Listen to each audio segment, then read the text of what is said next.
punks are misunderstood. Most people, when they think of punks, they think of violent freaks rolling around in glass, beating each other up. When I think about punk, I think of the power, I think of the energy, I think of the possibilities for change. That's what punk's all about, change. It's about music by kids, for kids, reflecting the frustrations and the problems that kids face every day. The music most of us grew up with in the 70s was music by older people, singing about partying and cruising, things that we just couldn't relate to. That's not what we were feeling in our lives. And the media, they've always exploited the scene. They've always sensationalized the negative aspects, the violence. They never talked about the positive things.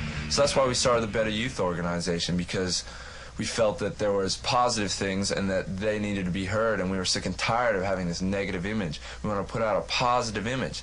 So this summer, we're going to go on tour across the country, and we're going to go and we're going to see the kids all over. We want to tell them that they can do these sort of things. They got to do it on their own, because no one's going to help them. You got to be an individual. You got to get off your ass. You got to be heard. If you got ideas, you got to say them. You got to let yourself be heard.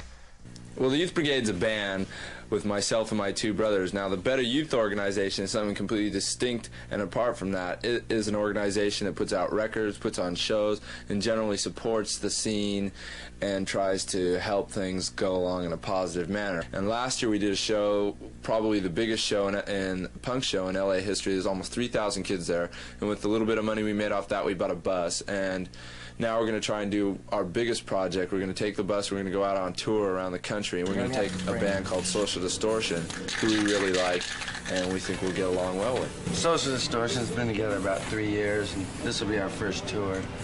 First thing we've done on our own. As far as I know, we're going on this tour, and it's mapped out, I guess, but I don't really know the details, if we're going to be sleeping in the bus, or we got motels to stay at, or what. Well, the main fear is the mental stress that's going to be happening on this tour, man. There's going to be so many head games in that bus and so many people fighting over the last brew. Well, the BYO, basically what they've guaranteed Social Distortion. During that time that we travel, we will get $10 a day for living expenses, which is really cheap, but this is like the first thing for them, it's the first thing for us, and we're all just doing it for the fun of it. We're all just going to have fun.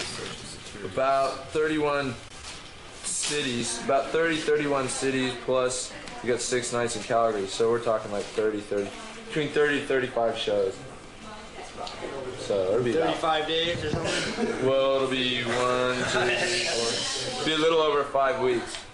We'll be back at the end of September. The purpose of this tour is not for us to go out and become big rock stars and make a lot of money, because we know that's not going to happen. We're just hoping to break even. We're not some big act who's got a record company behind us doing everything for us. We're doing this all on our own, independently. And we're trying to prove to people that punks aren't a bunch of mindless morons who go around beating each other up, slashing each other like they say. That they can do things on their own, they can do things independently, because they believe in it and they're really sincere about it. Now, whether the tour is going to work or not, we're just going to have to wait and see.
My name is Marlon Whitfield. I'm 20 years old and I'm part of the road crew. Louis, 21.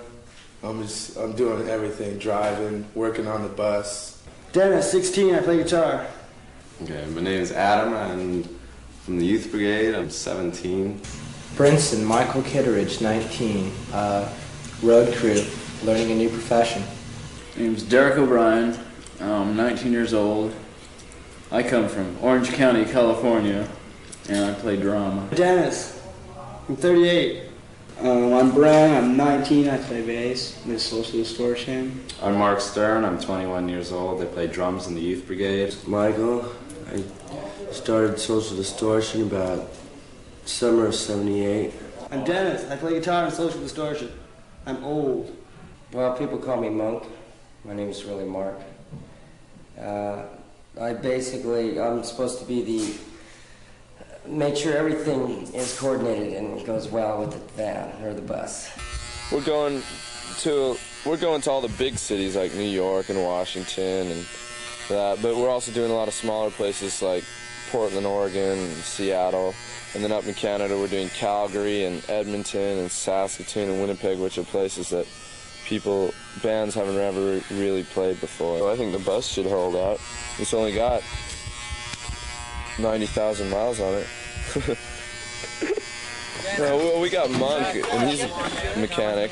He's pretty good. He's been doing a lot of work on the bus, so I guess we shouldn't, if we run into any problems, I think we should be able to handle it, so long as we have enough money to fix things and nothing really major happens. I think we'll make everything.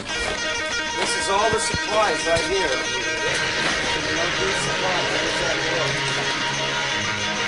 Is that everything? Yeah. All right, get Sean, let's get out of here.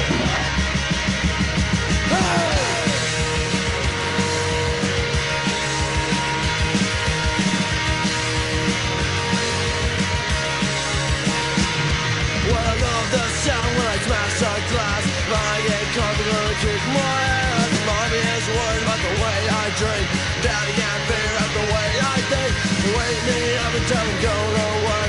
I started those that shit I feel good. I can't wait till the show tonight. When I'm with my friends, everything's alright.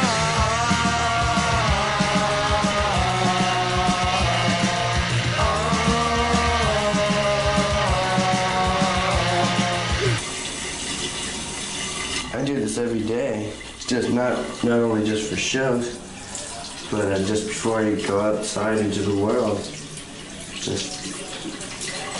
It's just my look. A lot of people laugh, but to me there's nothing funny about it. To me, it's very fashionable. And it's a look that I've wanted for a long time. Most guys don't know how to wear makeup anyways. Guys naturally think you're gay because you have eyeliner, mascara, maybe a little nail polish on. I just kind of like that sympathetic look when I'm on stage. It just looks more natural too. But it looks as though you've been crying or something. It kind of makes you have a sympathetic view towards you. Yeah, I'm really looking forward tonight because this will be our first gig of the tour, and it's being assembled what it's going to be like.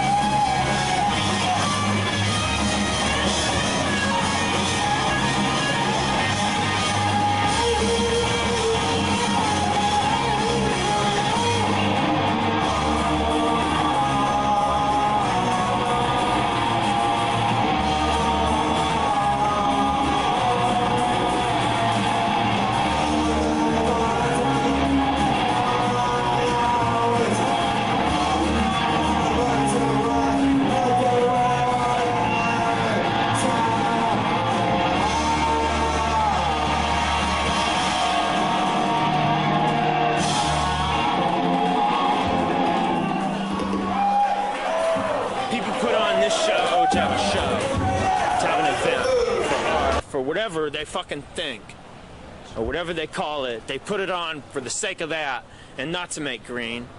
Anytime Steve Pritchard or any of these other assholes put on a show, they do it for the green. They do it to make money. And that's bullshit. The bands deserve the money. but half of it is the band's fault. The Cramps come through here and they play a bar, 21 and over. They ultimately eliminate 3/4 of their audience by playing a bar. What the hell are they gonna play a bar for? Who can go see them? Their fans can't fucking go see them. It's bullshit. The bands have got to accept responsibility. That's the good thing about this show, is the bands are out here, they're playing an underage show for nothing, man. $3 a head, it's nothing. The last time we played here, we got $250, and this time we got $40. God, we did a really good show. Everybody loved it. Get this out the front, please. It was a lot of fun. I think it was a total success, except for the fact that the son of a bitch ripped us off. They ripped us off at first, then we had to hassle him for more money just so we could pay the PDs. This is what he gave us. Rolls of pennies. Fucking cheap old fart.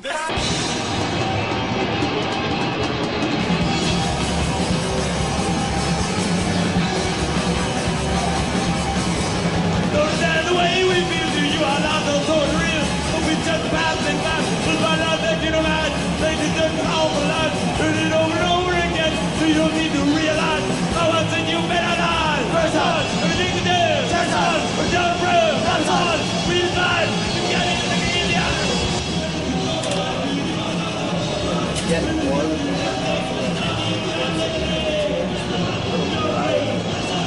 Purpose seems like a big part of this. I mean, if I was a normal person working 9 to 5, I'd get kind of pissed off if I saw someone with blue hair. I mean, because you got to figure that person, you know, leaves a pretty free and carefree life. Because then, you know, you can't go to work with blue hair. It just doesn't work that way. So they get kind of pissed off because I can go and do what I damn well please, and they have to go to work every day. Which is, I think it's a big part of why everyone dislikes punks so much. Because punks pretty much do as they please, you know. You define yourself in society to a large degree by how you look.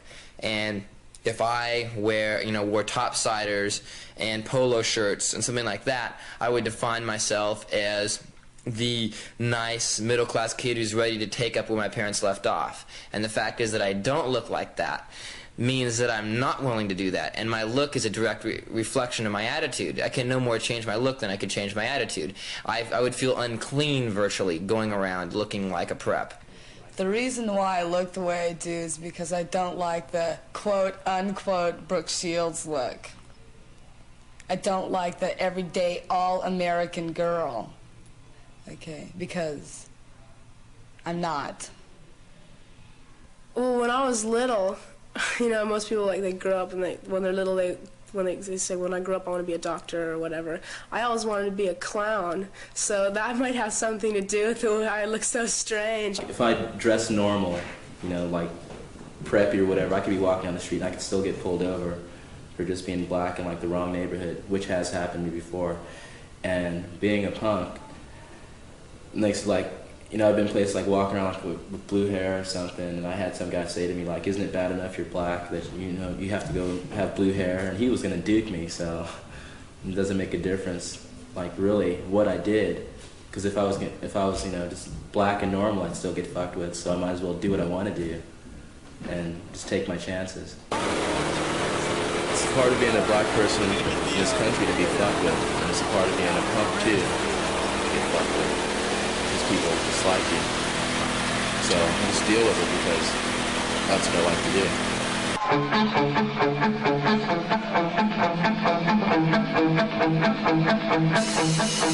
Tour's going really well right now. We're all having a really good time, and we're just about to go into Canada.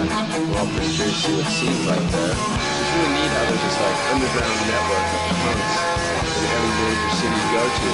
And each scene is like a unit unto itself. That dance, there's different bands that put out their own things and to try to put on shows themselves, and it's like really neat. And now we're about to go into Canada, and we're really curious to see what the scene's like there. Come on in, have some chili. Welcome to Calgary Manor. Yeah. Grab a bowl. Oh, no. Grab a bowl. Have some chili. Pull it. Have some chili before you fill. One big happy family. Extra old stock, high test, Canadian beer all the way. 6.5% alcohol. Get some chili into your drinks. Great. Otherwise you're going to be really hating. One for the manor. Canada. This is the best place we've hit so far. Like, Hey, give me a beer. Even though the bikers are pretty scary, In the freezer. Oh we'll my. just like stay here till we play. Kids around here are great. I mean, this house is great. They're made us dinner, skateboard ramp outside. It's really cool out here. Like all the comforts of home. Yeah, it's like the best city we've been to all As so far as the far. punks go, yeah. As far as the kids, yeah.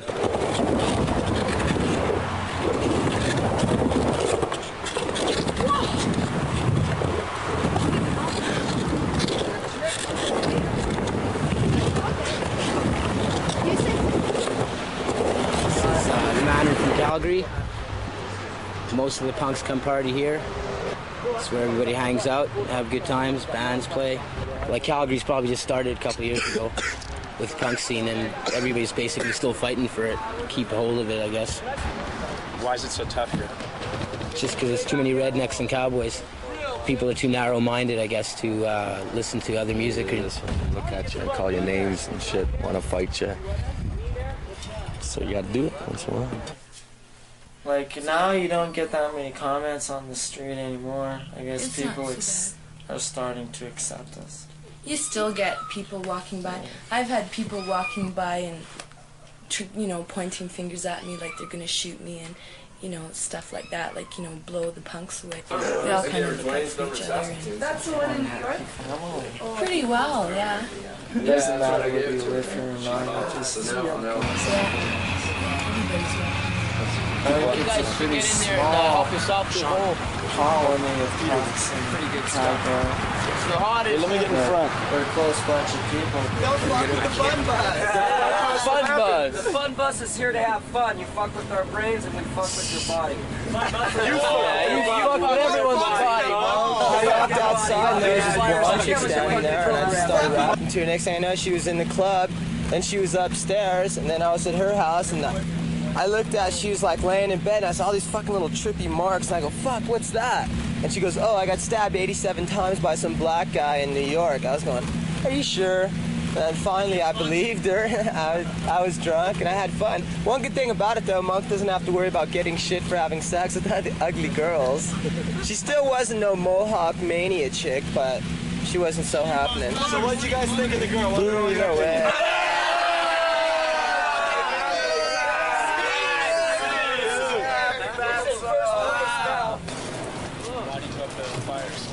Why do I go up the fire escape? Because you don't go in the front of the bar.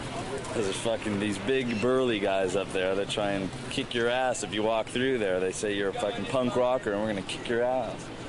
So we got first, second, and third stories right off the fire escape. So we just go down the fire escape. The punks use the back door. So we just go into the back door, play. That way we never have to go in the front of the bar. At least we know we've accomplished something. If we bum their lives, at least we know we're opening their minds up a little bit. That there's just not this stupid little biker world that they live in. There's other things going on around them.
What are you working on there?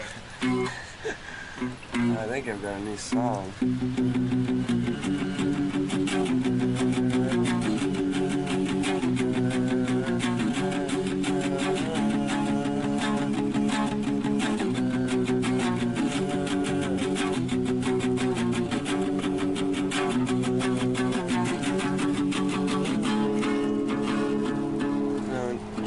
like some type of chorus that steps up, like.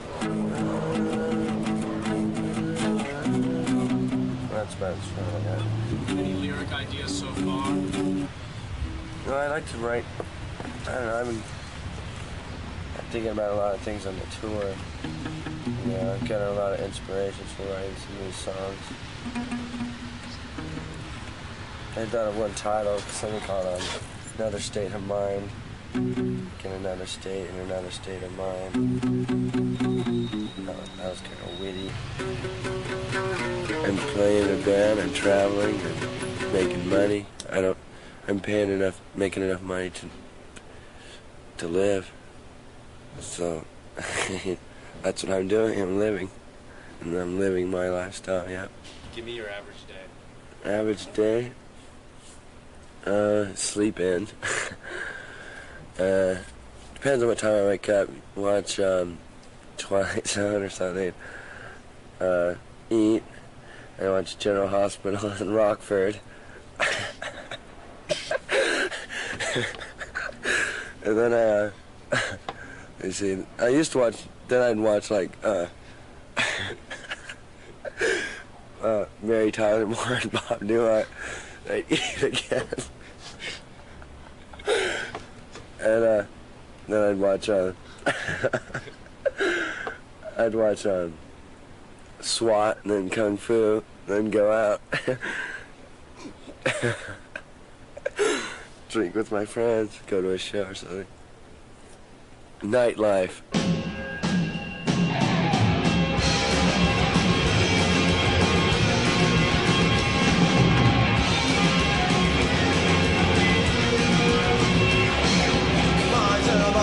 Chopped down school and minds and a bunch of broke all the road. Out around drinking with the boys. He loves around and makes some noise. Doesn't want to be a doctor or a lawyer that I read. He's 20 years old and he quit his job. Unemployment buys his beer. His brothers and sisters have tasted sweet success. Mountain as rise on that. Monster, he's not afraid to admit. Mom is the old monster, we're coming out back.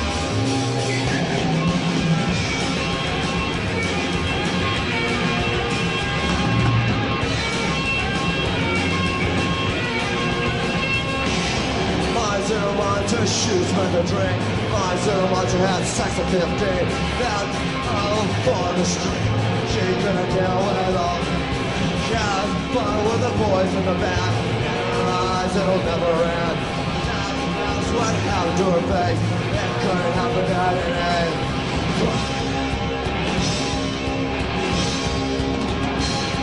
Her eyes are a deeper blue. She likes her hair that color too. She could even wear it. After the nation will come.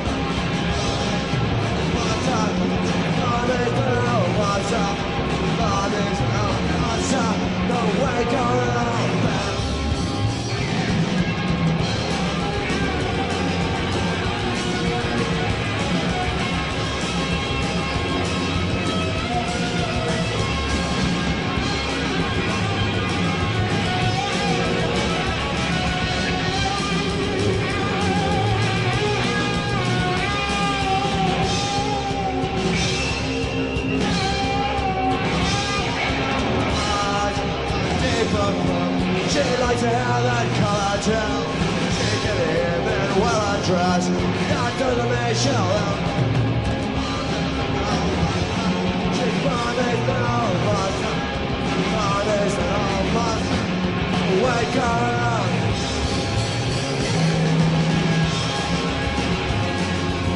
Well, the thing is, there's a lot of people think that the punks are out to like ruin the family structure and the family system or whatever. There's no family system to destroy because it was already broken down. It's been falling apart for about the last 20 years. The sitting down at dinner and talking about things, and going to church on Sunday and playing ball in the park with the kids and everything like that. That stuff's not happening anymore. We're just living in too fast of a society. It's like a lot of people don't have time to do that. They're so preoccupied with other things. For a while, my mom used to throw me out of the house every 2 months. She'd tear down all my flyers off the walls and throw my posters away and stuff. And all the pictures of my friends, I used to have them on a bulletin board. And she'd just tear it all down and rip them up. So now I just don't like flaunt it in her face. You know, it's like she accepts it. She doesn't like it. Well, my parents just think I'm weird. And my dad likes my hair. My ultimate goal in life isn't to be the nice capitalist tool, which, you know, I'll get paid good money and get a nice suburban home and have 2.2 kids and have 2 cars and a nice dog and everything like that. That's not my ideal. I'm not willing to sacrifice my life to do that. And the fact that I won't is really, I think, threatening to a lot of parents. It's threatening. I'm sure it's threatening to my parents in a way. My parents actually are more open-minded than some, so I can say that to a degree to them, and they don't absolutely freak out, but they still have a hard time recognizing it. And the fact is, to an increasing number of kids, punks and non-punks, the all-American dream is not a viable solution. Ah ouais, Marcel. Oh, 1, 2, 3. 1, 2, 3, 4, 5, 6. 1, 2, 3, 4, 5, 6.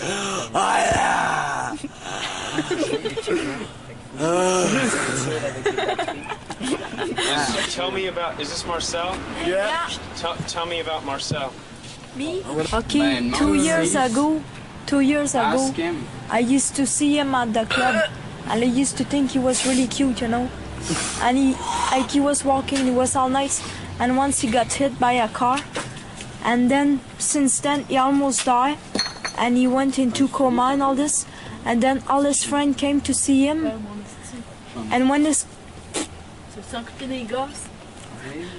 friend came to see him, he started to talk, and then he started to talk, and then he started to move, and soon he's gonna walk. Because, like, he's got willpower. He wants to walk again. He almost died. He was in coma. He couldn't even speak. And now look at him. He can move his hand. He can talk. He can go nuts and all this. He can even have a hard arm. Is that true, Marcel? That's true. That's true. That's true. I used to go and beg and snatch purses and beat up faggots with some friends of mine to get some money to go eat or get stoned, you know. And I like it better. I wouldn't like to be rich because I'm happy on the street. Because on the street I am myself. When I wanted a place to stay, I go in a club where stupid cunts go there, and I go see a homeless people, like go see for homeless people, and then I say to them, oh, I have no money, nothing to eat and stuff like this. And then they feel sorry for me, and then they make me eat. And then after a week, they make me eat, and they give me a place to stay, and then they want to screw, and then I tell them to fuck off, and then I go for somebody else. Always like this, always find my way. I am scared of people because people are scared of me because they think I'm gonna beat them up. I'm not gonna beat them up. What do your parents think of all this? Oh my, they just don't like me anymore. Because I used to be another person years ago. I used to be the nicest person you ever met. I used to be good at school and all that stupid stuff, but I found out by myself that it was not right for me, that even if I was good enough for school and all this, I didn't have to go and show up good notes and all this. What made you change? It's just that I was tired of doing what people wanted me to do. I just wanted to do something I could figure out myself. I do not want to harm nobody. I want them to live in peace and to make me live in peace. I am gonna die in about in 2 years. So I want everybody to come and see me at the funeral. You're gonna die in 2 years? 2 years. Why? Because life is not amusement for me. I do not like to live in this kind of life. Well, this is kind of like the worst it's been getting on the tour. I mean, the last couple of days we've been breaking down, and it's like starting to get really bad in Montreal. I mean, the weather's pretty bad. We've been running out of money. We've been having the bus has been breaking down. We've been having to spend money fixing up the bus, and things are getting kind of fucked. Everyone's starting to complain and grumble about not getting enough money. We haven't been getting paid at all the gigs. Like tonight, we didn't get paid all our money. And then I don't know. It just seems like things are just kind of starting to fall apart. And then to top it all off, we go to these guys who put the show on. We said we were hungry, we wanted to go get something to eat, so they take us to this taxi joint that says open. It's like 3 in the morning, we go in there.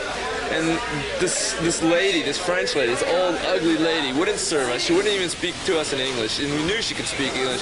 We knew she understood what we were saying. And then she calls the cops on us, and the cops come and kick us out. We didn't do anything. All we wanted to do was buy some food. They wouldn't even let us eat. It was totally ridiculous.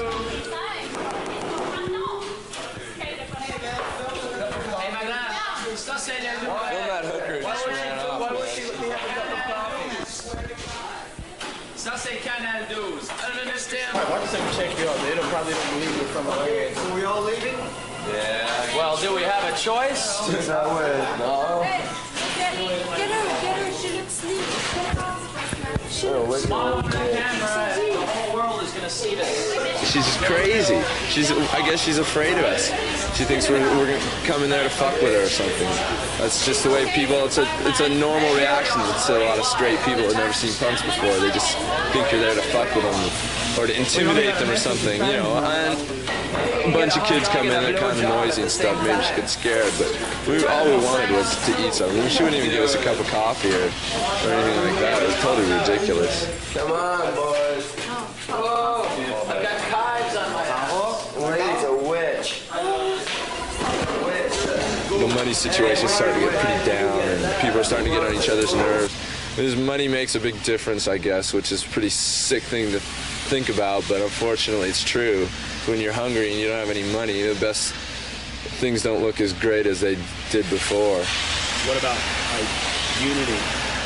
What about unity? If you're hungry, nobody's unified. You know, if you got nothing to eat, there's nothing to be unified about. You can't be fed on unity.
love to dance. I don't know, just the spirit of energy that you get, just because the energy of the music just builds and builds, and you just feel like, you know, going balls out, you know?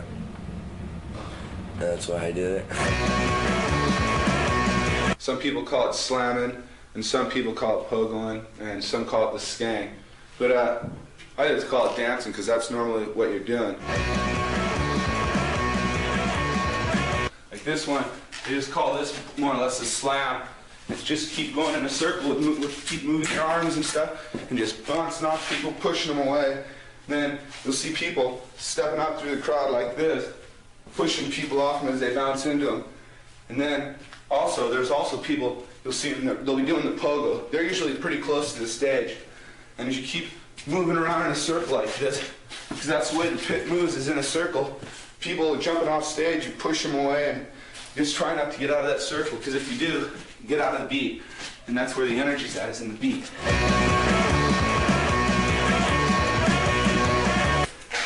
Just keeps going like this. Just keep moving around.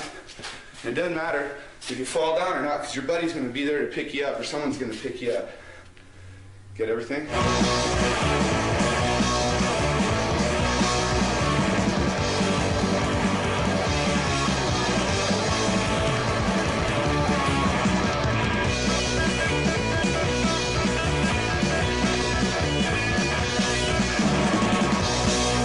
Well, the slam dance is just a real aggressive type of dance. It's almost like, you know, something you would see in a football game. But the people that are doing it, they're all basically friends. They know each other. So nobody really, very seldom gets hurt. It looks very violent, very rough, but, you know, everybody just bounces off of each other, rolls around. They just have a good time. You can get hurt. You can if you're a girl. So from a girl's point of view, I don't think that slamming is advisable, or I don't even think it's. I think it's pretty stupid, but it's a good thing. It's a good way to get your aggressions out if you're a guy, because you can go out there and guys can usually handle it. I used to slam dance. I used to be the only girl out there slam dancing, and I got my leg broken. America is built around the whole idea of the John Wayne ethic of us versus them. Let's beat the shit out of the other guy before he beats the shit out of you.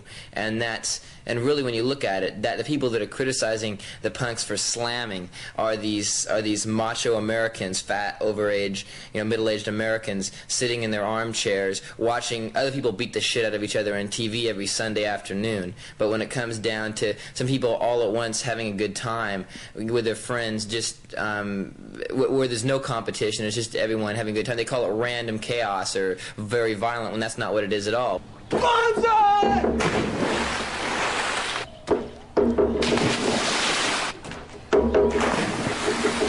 Okay, well, we come out here on weekends and practice stage dives, and because sometimes if you're at a gig, you can get hurt if the crowd splits, or you mostly try to land on your feet or towards your feet or your butt, so you don't really crack your head open when you hit the ground. When there's no gigs happening, we just go here and just let out our aggression because of school and parents and everyone. Mm-hmm. It's just something to do. If you fall, or when you're slamming, if you fall down, everyone stops and they help you. They pick you up, they make sure everything's okay. And if you're hurt, they're going to help you out. Well, sometimes you try to land, not feet first into people, because I've landed feet first in somebody's head and got beat up for it, and it wasn't too much fun. So, you just practice out here and try to land sort of like at an angle where they can at least slow you down before you hit the ground, or catch you or whatever. Just so you don't get hurt and don't hurt other people.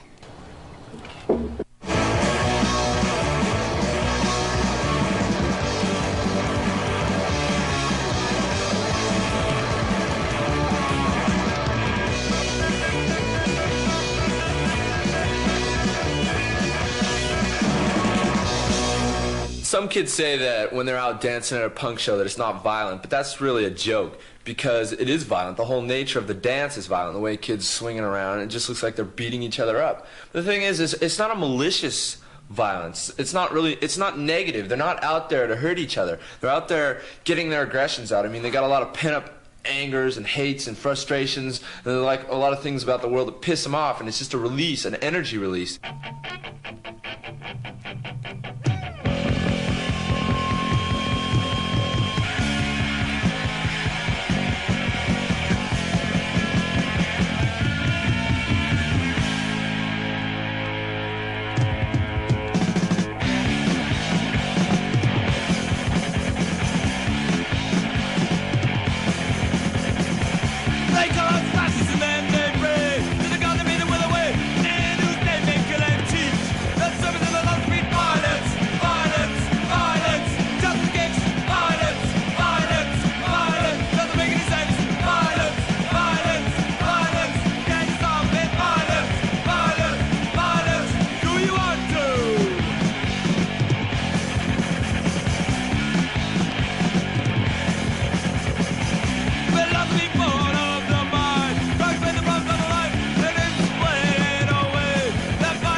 unscrew this plug right here.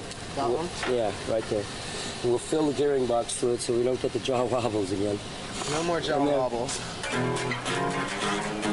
It's like not, it's not in tune. Like. And then just, okay, this is how the chorus can be like, you know, from A. C. G.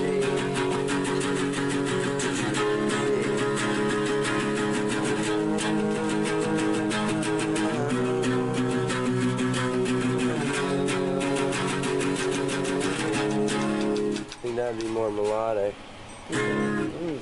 Well, try. Just like 1, 2, 3, 4, and vocals. 1, 2, 3, 4. Okay, so remember that change? G. Just follow you. Okay. Then start it. Hang on there.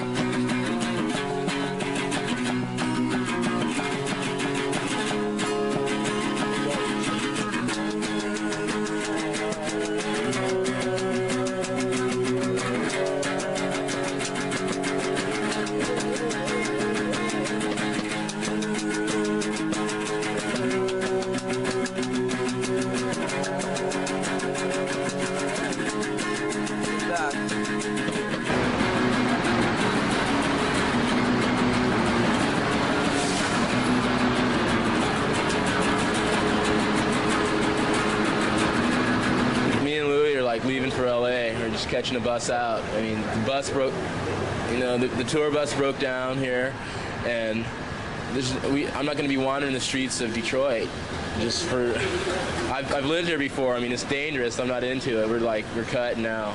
That's it. What did the other guys think? Oh, they're bummed. I mean, a lot of them, I think, like Brent wants to go too, but the band's like holding him back. He's got like the loyalty to the band thing, but everybody's pretty much pissed off and wants to go home. I think they're just like holding on to something that's like gonna fuck up pretty soon anyway. I don't feel guilty for leaving because everybody wants to leave. Everybody's tired of it. I mean, 11 guys in a bus is just like, it's cabin fever. Nobody's like, was prepared for that, dealing with everybody else's personality and stuff. And I just happen to have like a way to get home.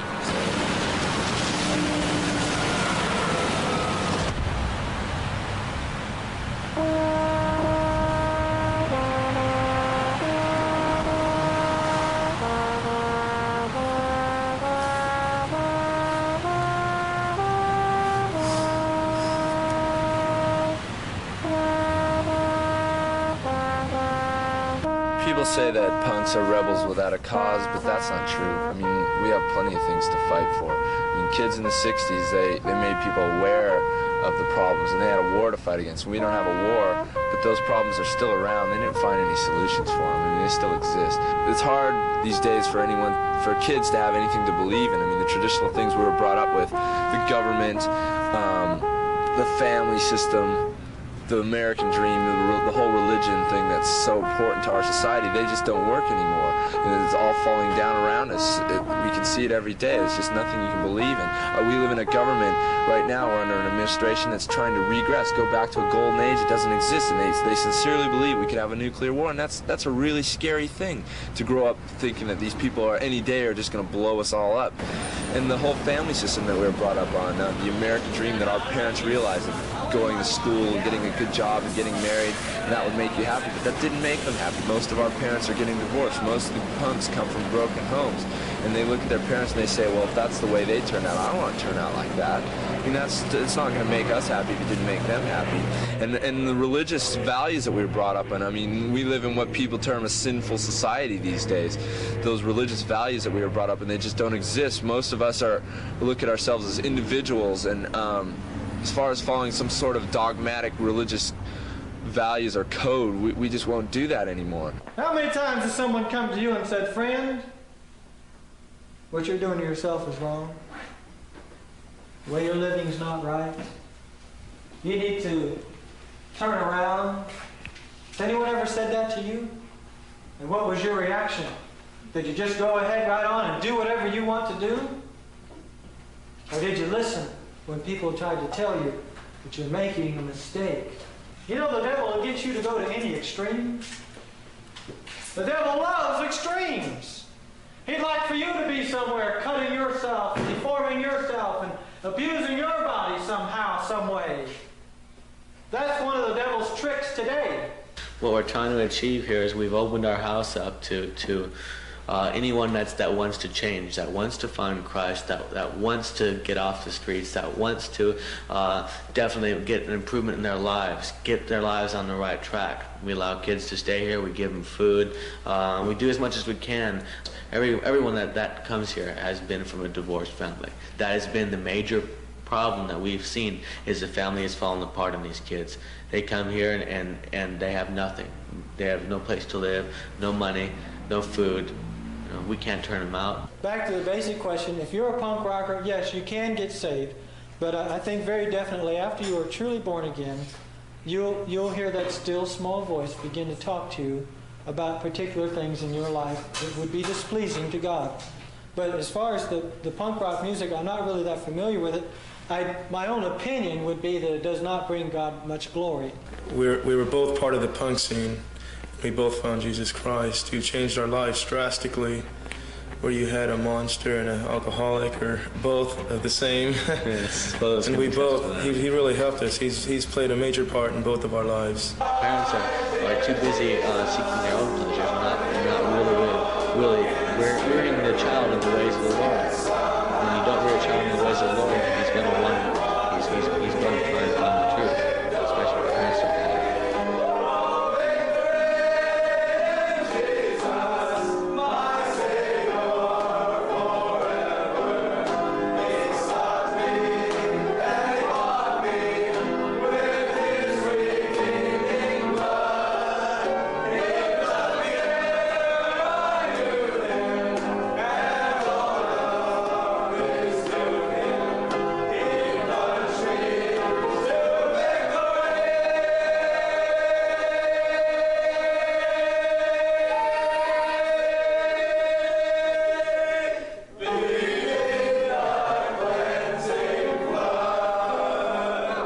One of the, I think, the presets of punk is that you don't accept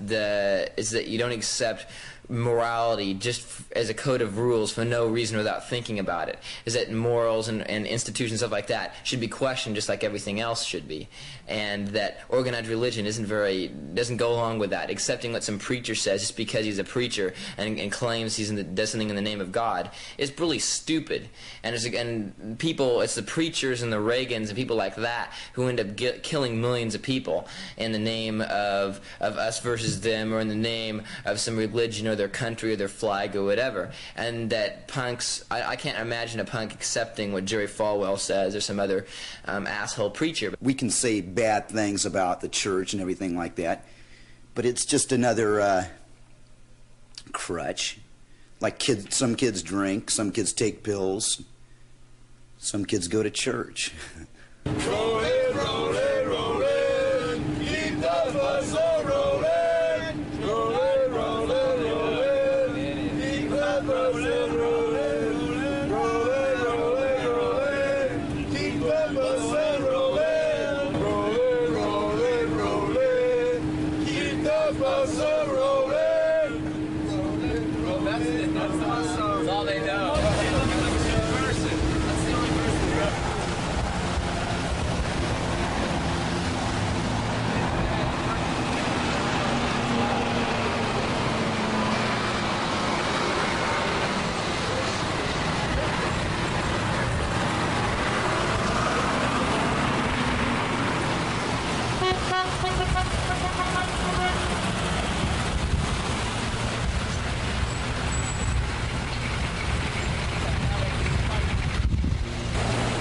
Distributor's not turning, man.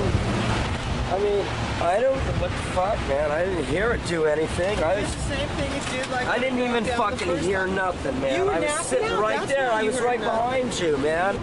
How the fuck did that happen? Wow, things are tough all over. Oh, where's the telephone? I'm gonna call Giovanna up. Fuck you then, you sleep outside, dick.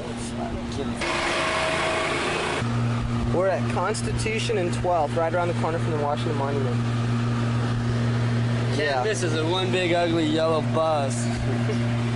I think we better buy ourselves a brand new Mack truck.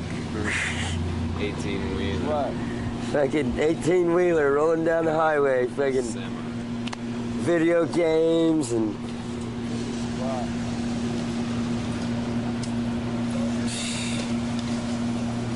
It's a good thing we're a mobile society. And they already went out and bought hamburger meat, rolls. They got beer from the basement, a couple cases. So you, me, and Brent are gonna style. Shine the rest of the rats in the sinking ship. Well, I'm not shining them. I got them a place to stay at least. When are they gonna come pick us up? Like, bring the station wagon. Well, just bring a car for 3. Everybody to their own life. When the times get hard, the fucking people get moving.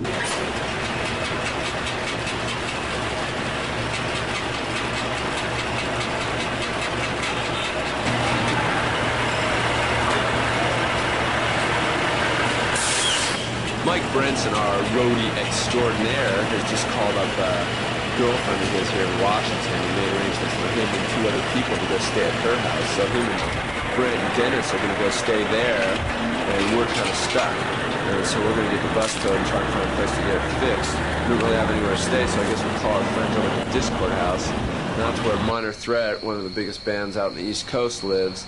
They're kind of responsible for starting the straight edge movement, which is pretty much an anti-drug, anti-drink, anti-one-night stand movement that's gained a lot of notoriety around the country. And I think it's a pretty neat thing. I don't think they agree with all of it, but I respect them for it.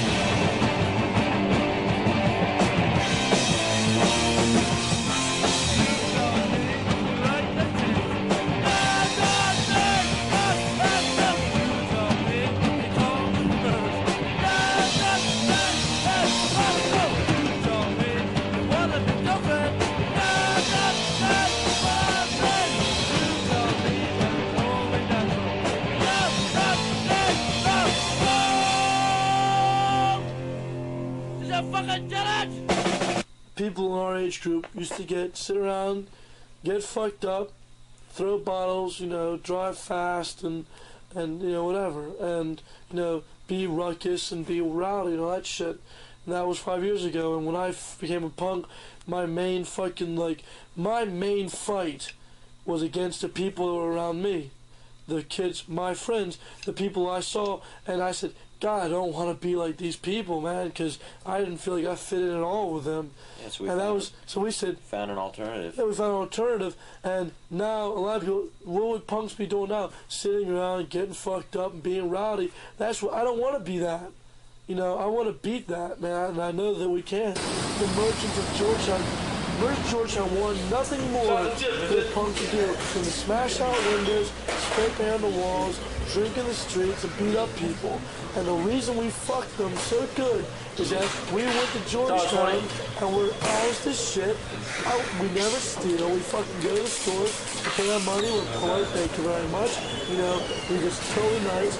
And best of all, we're fucking got our head shaved, we're like punk rockers, and we're totally going against what they want. I've always been straight, the most part. I've never smoked dope in my life, and then I realized, because I was sort of an observer of all my friends and how fucked up they were getting, and how stupid they were acting, I kind of, deep hate for it came in.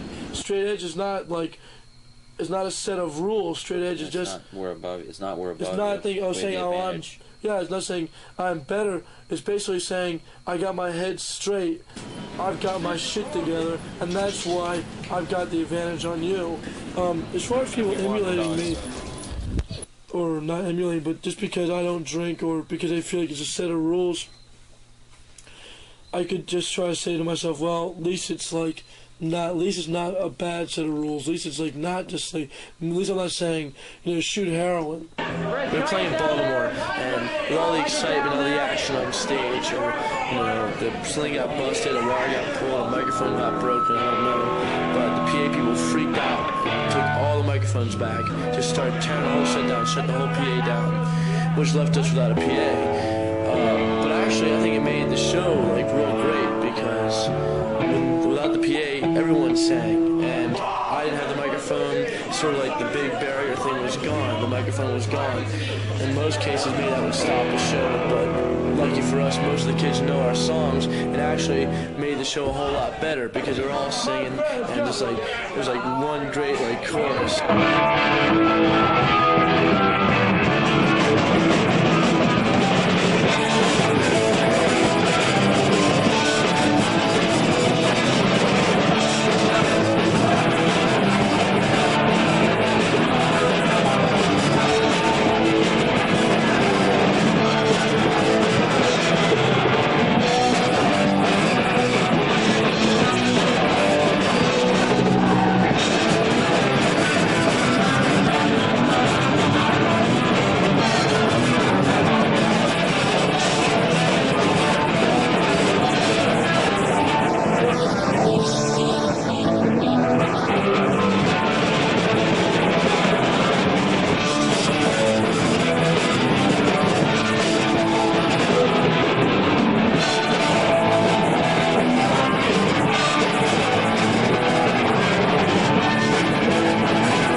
To witness the forbidden breakage of the timing gears that's plagued us in 3 fucking states across the United States so far, for what reasons unknown to man or monk. And there it is, as I hypothesized. Look at them, there they are, all broken bastards. That's not bad, though. That one, we don't have to drain the oil on this one. Well, the desertion started when we first broke down and went up to Detroit. 2 of our roadies split home. And ever since then, things haven't been going as well as we'd have liked. You know, things are working out pretty well in the shows, but some of the guys just don't think that things are working out and are ready to desert and fly back to L.A. Why do things seem so bad that we've stayed here for 3 nice days and had a good time? Because we finally realized what it's like to be a human being again. We haven't been humans on that bus. We wake up stinky and sweaty and sticky every morning. We don't eat. It's like being in a goddamn cattle car. You know? And I seriously did lose like 6 pounds, and I've just...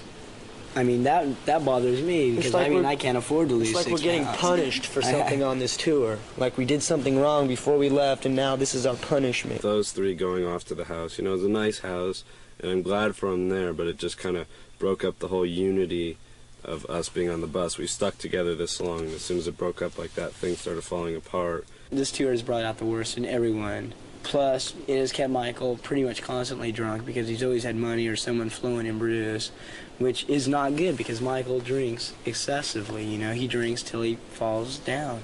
I can get as drunk as I want and still play them. I've been playing half these songs for 3 years. I know them like the fucking... I know these songs like my mother. It's never us, it's just... Sean Stern, period. Sean Stern tells us. Sean Stern does this. Sean Stern calls them. Sean Stern doesn't pay us. It's not like we all have a hand in the kitty, because we don't have shit to say about it. Just sit on the bus and wait for the next major catastrophe. It's not my responsibility to give them pep talks and be their camp counselor. This isn't camp. This isn't a guaranteed fun, and when the fun stops, then we're going to take care of them.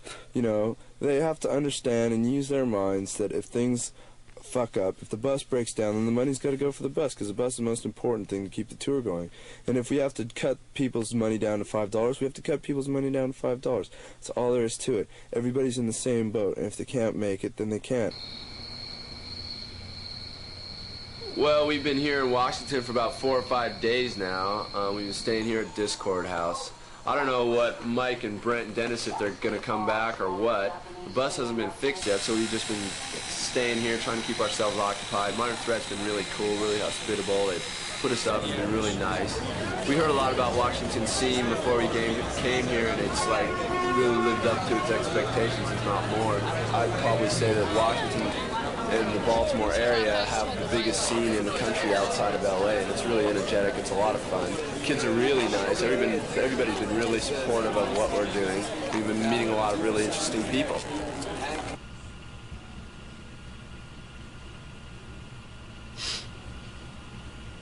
I think that people should sculpt themselves in a way that expresses what they feel, and that's why I did my hair this way, and that's why I do my face this way, because out of the misery I felt like death, and that's probably closest to what I look like, is death. I think a lot of people find it repellent. I think a lot of people find it sexy and attractive, because they're going home to the same old thing every day, and if they see an interesting sculpted woman, I think that's one of their fantasies is an interesting person to be with occasionally, besides the same old wife that they go home to every day. Sometimes I look and I'll see people that I used to know, or that I've known, and I'll be like, Christ, man, when this person comes back from wherever they are, they're gonna freak and say, what the fuck did she do to herself? Like my mom. She's like, thinks I'm really beautiful and smart and everything, and she thinks I'm just wasting it, and that she thinks that everybody laughs at me, and that really bums her out, so we don't go out together or anything like that. She just thinks, that I should wear Izod shirts and try to fit in, but, it just doesn't work. My mother's shrink won't let her see me because he thinks it's real destructive to her, even though he thinks I should do what I want. I'm 23, I should be able to do whatever I want.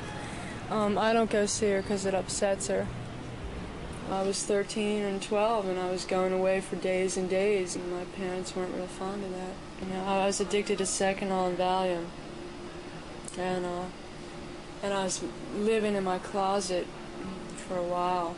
A long while, and I was always cutting myself up, bashing things into my head. My stepfather beat the shit out of me all the time, so I felt like I should punish myself too. And so they kicked me out of school for being downed out all the time, passing out in class and stuff. So then the shrink said that I should be put away, and I was put away for close to 2 years. And even after I came out of it, I was a total force. I just always imagined myself alone as an old woman. I could just see myself in my rocking chair with my grandchildren telling me stories about my life, because little kids love old people that have interesting stories. I just want to have a family. I don't have and help them be people that understand other people and tolerate everyone, or at least try and understand everyone's point of view.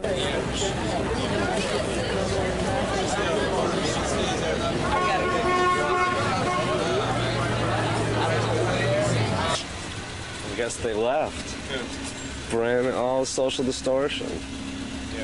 Yeah, all of them. Brent, Dennis, and Derek. I thought there was more strength in the band. I thought we were like one group, like stick together till the end. They just think they can make more money back in LA, so they don't see why it's worth their while to be all over America promoting the band when they can make more money playing a show in Los Angeles. So they all want to go back there where the money is. But things start to look a little brighter, man. I'm gonna start looking for new members. And I will keep the same name, and I will keep the same songs. everything's kind of faded to black on the tour, so I might as well do my hair black too, kind of a little reflection of the way things have gone and the way I feel right now. So I'm kind of depressed. We've been here a week.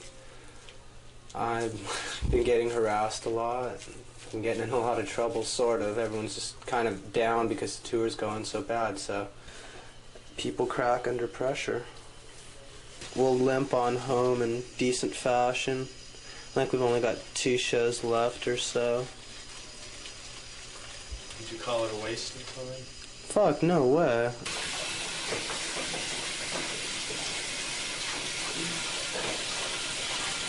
Now when I get home, diet blonde again and go back to the beach. Silence.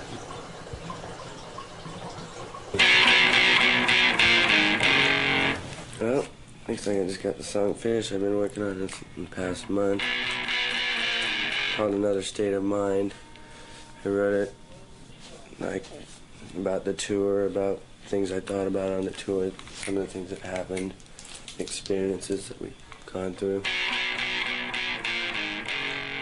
First verse says, I'm in another state of mind. I wish I could be there right next to her. This road leads to this, and this one leads to that. Her voice sends shivers down my spine. The chorus says, these scars in my flesh, I'm bruised and I'm bloody. Only she knows the pain that I've been through. I talk to her 1,000 miles away. There's tears in her eyes. If I make it back, I'm going home to her.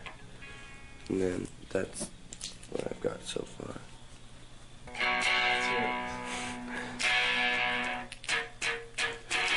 Another state of mind. I wish that I could be there right next to her. This road leads to this, and this road leads to that. Her voice sends shivers down my spine. These scars in my flesh, I'm bruised and I'm bloody. Only she knows the pain that I've been through. Talk to her 1,000 miles away, there's tears in her eyes. I make it back, going home to her. The rest of the band is gone. Our band can't finish the tour. So all I'd be stinking around for is roading for Youth Brigade. And I'd probably be getting in the way more than I would be helping. So just figured I'd go home. I had a great time. It was fun. It was the best summer I ever had. The king. All right, now. Take care. Don't badmouth myself. Don't badmouth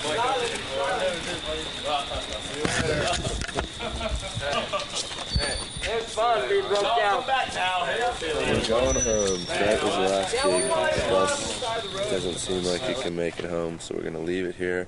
Some friends of ours, and we're all going home. And my loving brothers are flying home, luxury class. We're leaving the bus here because we don't want to get broken down in the middle of the desert somewhere. So we'll come back for it. There's no place like home. There's no place like home. There's no place like home. Okay, we're going in the video truck right now. The one that's been following us around from LA this whole time. Oh, my hand. Hey, Mom, 30 hours right like this. You see it live on television, Mom. Just like this, 30 long hours. Leave him here. Climb in, Mom. Get to your spot for the next 2 days. LA, next stop, see you later.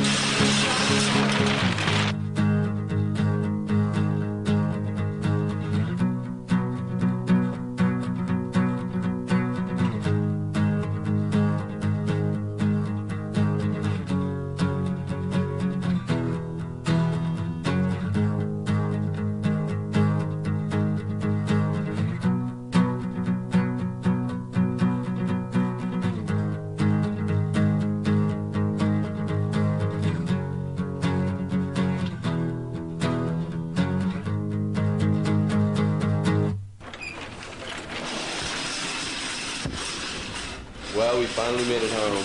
Boy, does it smell in here. There were 11 of us when we started out, now there's only 4. We've gone 10,000 miles, we're a few $1,000s in the hole. We're a little bit skinnier. I'd say that we're not as good friends as we used to be, at least not right at the moment. We know each other a little bit better. You might think that this is a dismal failure, and you might be right to a certain extent. Monetarily, it is a dismal failure, but that's not what we set out to do. We didn't set out to make money. I think we've accomplished what we set out to accomplish pretty much, and that's what's important to me.